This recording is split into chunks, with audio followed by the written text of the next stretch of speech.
अगली बात जेओए 817 की कर लेते हैं। जेओए 817 में कल भी मैंने आपको बताने की कोशिश की थी, लेकिन उसके बाद फिर जब हम इस मैटर को आगे जो आपको ब्रीफ करना था उस वक्त भूल गए थे और इसलिए आपके साथ ये चर्चा नहीं हो पाई थी। लेकिन जेओए 817 के जो अभ्यर्थी हैं उन्होंने नए chief justice of India UU Lalit जो हैं उनको एक चिट्ठी लिखी है और इस चिट्ठी में इन्होंने ये कहा है कि मुख्य न्यायाधीश जो हैं वो बनने की इनको बधाई दी है और साथ में कानून व्यवस्था की जो सबसे बड़ी मदद मांगी है पोस्ट कोड 817 को लेकर, जिसमें 1867 पद थे। बाद में इसमें 500 पदों की कटौती कर दी गई कुछ भर्तियों के कारण, वो कटौती भी ऑब्जेक्शनेबल है, चिट्ठी में ये लिख रहे हैं। और इन्होंने कहा है कि इनका मानसिक उत्पीड़न हो रहा है, न्याय के लिए हर संभव प्रयास किए लेकिन कुछ नहीं हुआ, हाई कोर्ट में भी गए, सुप्रीम कोर्ट तक भी 556 वाले चले गए हैं इसमें। और 556 वाले जो हैं उसमें 4 हफ्ते का नोटिस राज्य सरकार और हमीरपुर कर्मचारी चयन आयोग को हुआ है। लेकिन वहां जो कंटेंशन है वो ये है कि जो मेरिट जो है वो जो रिकास्ट ना की जाए, उस पर स्टे लगा है।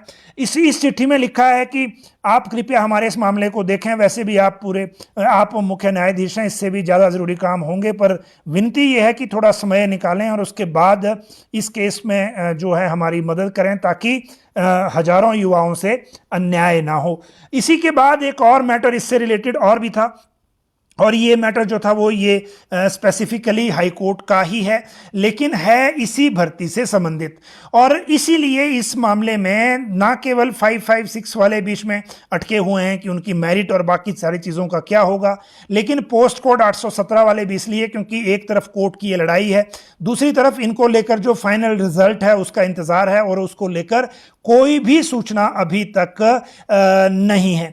जहां तक जो वहां लिखा है अब यह है कि गवर्नमेंट ने टाइम से रिप्लाई फाइल नहीं किया, ये भी आरोप लगा रहे हैं। और इसके साथ जो बाकी मामले हैं इसमें तो उसमें 817 के जो लेफ्ट आउट एस्पिरेंट हैं वो हाई कोर्ट में डीवी में फुल सीट्स पर करवाई जाए, ये सुनवाई को लेकर डिमांड कर रहे थे, लेकिन वो सारी चीज़ें नहीं हुई। और इसके बाद इसीलिए ये मामला सुप्रीम कोर्ट में इनको चिट्ठी के ज़रिए ये उठाना पड़ा है। लेकिन अब भी फाइनल चीज़ें तभी पता लगेंगी जब इसमें कोई इंटरवेंशन बीच में होती हैं। अभी तक दोनों ही मामले कोर्ट में सेटल होना बाकी हैं।